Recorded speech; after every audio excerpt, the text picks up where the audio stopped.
નમસ્કાર મિત્રો, અમારી ચેનલમાં તમારું સ્વાગત છે। 150 વર્ષ પહેલાં 1877-78ની અલ નીનોની ઘટનાએ વિશ્વના મોટાભાગમાં તીવ્ર ગરમી લાવી હતી। લાંબા સમય સુધી દુષ્કાળ અને પાક નિષ્ફળતાના કારણે વિનાશ જોવા મળ્યો હતો। તે સમયે મૃત્યુ એટલા ગંભીર હતા કે વિશ્વની 4% જેટલી વસ્તીના નાશ પામી હતી। તેને ઇતિહાસમાં નોંધેલી સૌથી વિનાશક આબોહવા ઘટનાઓમાંથી એક માનવામાં આવે છે। નિષ્ણાતો કહે છે કે આબોહવા મોડેલ ચિંતાજનક સંકેતો આપી રહ્યા છે। પેસિફિક મહાસાગરના અભ્યાસ કરતા સંશોધકો કહે છે કે તાજેતરના મોડેલ સમુદ્રના સપાટી તપાસમાં ઝડપી વધારો દર્શાવે છે। અલ નીનોની રચનાનું સૌથી મહત્વપૂર્ણ સૂચક છે। આ તીવ્ર વૈજ્ઞાનિકો ચિંતિત કરે છે કારણ કે જો વર્તમાન વલણો ચાલુ રહે તો તે મેગા અથવા સુપર અલ નીનોની વિકસી શકે છે।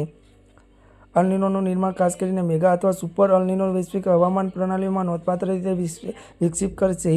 આવી ઘટના ચાલુ આબોહવા પરિવર્તન સાથે જોડાયેલી છે। 2027 સુધીમાં વૈશ્વિક તાપમાનનો નવા રેકોર્ડ સ્તર ધકેલી છે।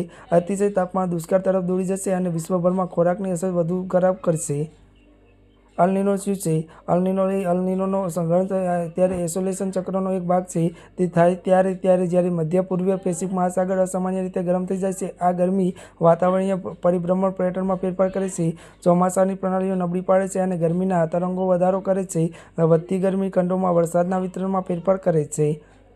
ત્યારે મિત્રો, અત્યાર માટે બસ આટલું જ। અમારી ચેનલમાં નવા હોય તો અમારી ચેનલને લાઇક, શેર અને સબસ્ક્રાઈબ કરી દેજો। ધન્યવાદ।